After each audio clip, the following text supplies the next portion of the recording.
by, because it's a new agency, because the emphasis was on promoting and placing Black British comedy and talent at the same level as comedy in general, the pressure was that you had to kind of succeed. So it wasn't enough for me to go to Edinburgh and had a good run.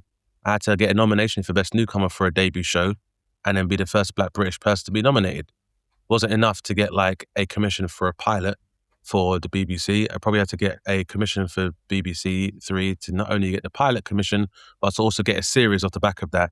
And for that to be the first series written by a Black British writer to appear on the BBC's channels in over 20 years at the time. So had to do that, had to be one of the first Black British people to do a national comedy tour. And then doing all of this, this is not just about this diversity aspect, Marvin, it's also the aspect of representation, because it's one thing to be an act for a particular community, but if that community doesn't find your work or who you are to be genuine, then you will not be considered a representative, because it's not like there weren't Black comics that performed on the circuit before me, but there were some Black comedians who could not perform in a room full of Black people because their material did not resonate with them or was not considered accurate. And there's a lot of comics who were very talented on the Black circuit who may have felt like they couldn't perform in a room full of white people because they felt like their references and the points of their comedy was too specific, and they would have to be doing so to a audience whose only experience of Blackness is if a Black person is playing for their local football team or they see them in the music video. So it was doing all of this at a time where the outlook of the diaspora in the UK was still very limited, and and this is before social media allowed you to have video content online. So now I think social media has definitely helped the world to become smaller and for people to be able to circumvent gatekeepers and to showcase themselves, and for a lot of comics from diverse backgrounds to prove themselves to be undeniable to industry at large. Whereas, 10 years ago, there wasn't Instagram. You couldn't put videos up online. To transition into being a successful comedian, you would have to go to Edinburgh. And then that was expensive in itself. And me coming from an agent where it's only a husband and wife, most people know how much it costs to do a paid show at Edinburgh. They didn't have that money. Or if they did, they didn't give it to me. So not a motherfucking penny. Nothing. Like most comics will tell you, like when they go to Edinburgh, sometimes they'll go to their agent might give them some capital towards booking, and then they have to recoup those wins or losses by the success that they get off the back of Edinburgh. Okay. And my agent did not give me any money. So what I would have to do instead is that there'd be some weekends where I would start in somewhere like North London, Turnpike Lane, and do a private party. Then I'd pass on to another comedy club, then another one. Then I'd have to do like a spot at the Comedy Store, then go on to do a corporate show and finish. Wow. So there'd be like 7 shows a night.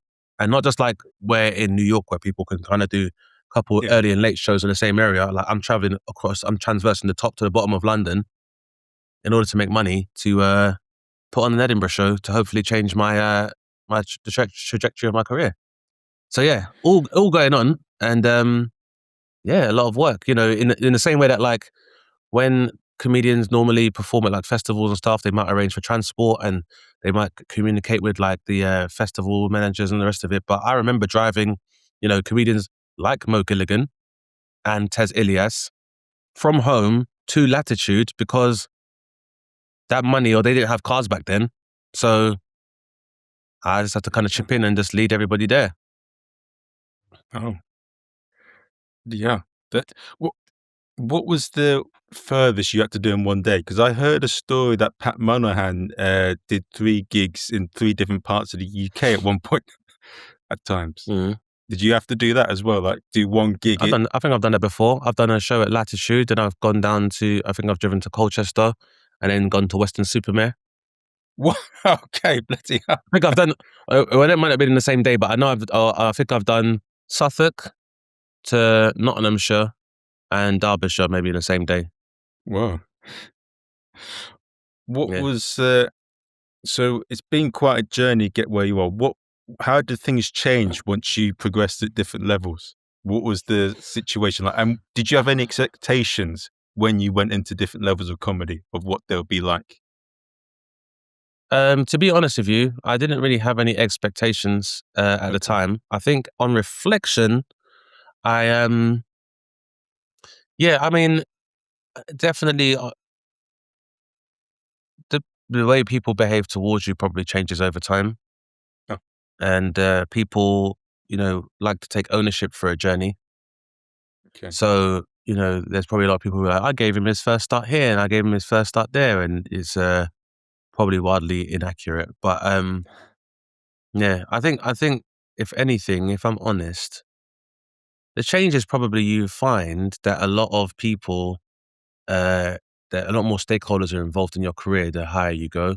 So Okay. that might initially include having a representative like an agent or a manager. Then it might become having directors or producers when you're doing Edinburgh shows or doing tour shows.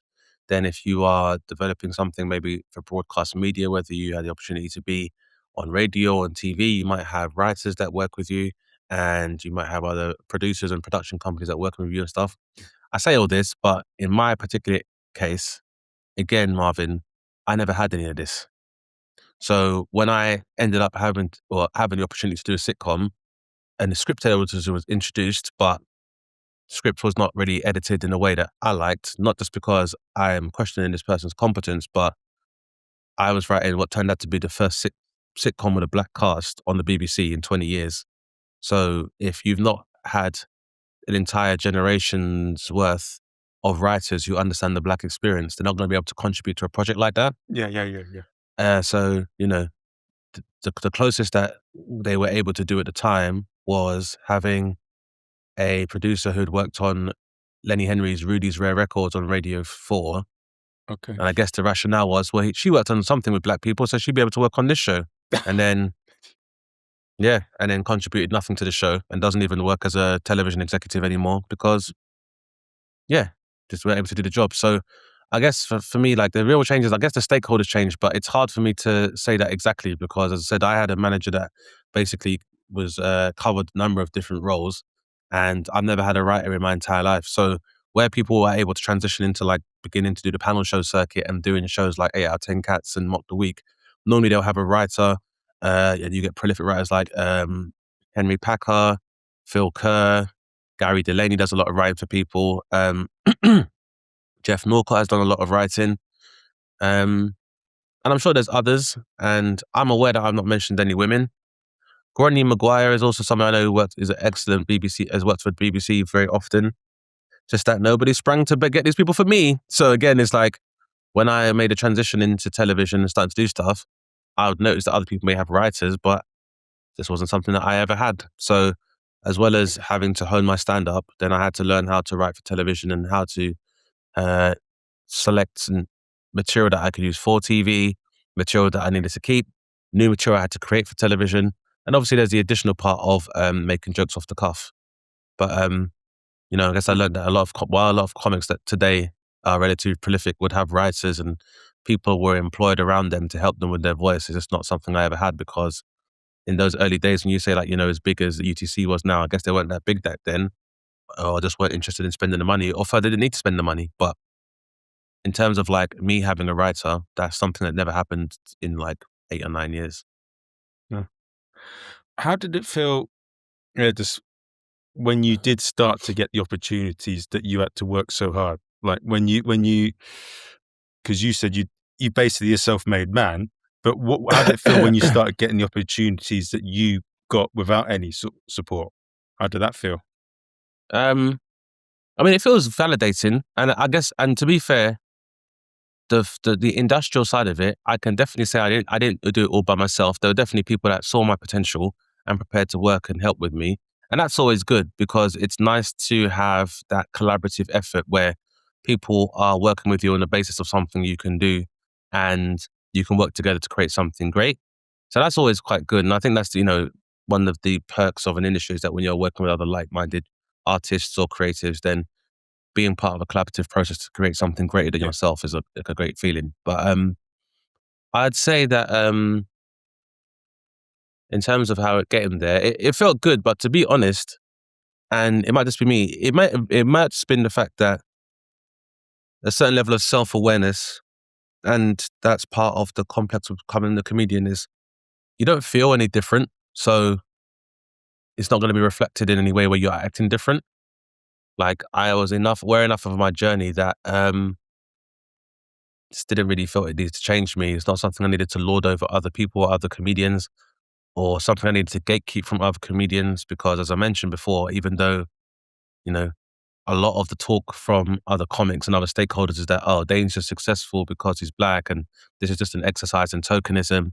And for a large contingent of the white comedy community and just white entertainment in general, well, how can I put this? Basically, what I've learned, and it might be another question you ask now, but yeah, I just learned that there's a lot of people who, in their heads, a large part of their foray into the creative industry is based on their ego.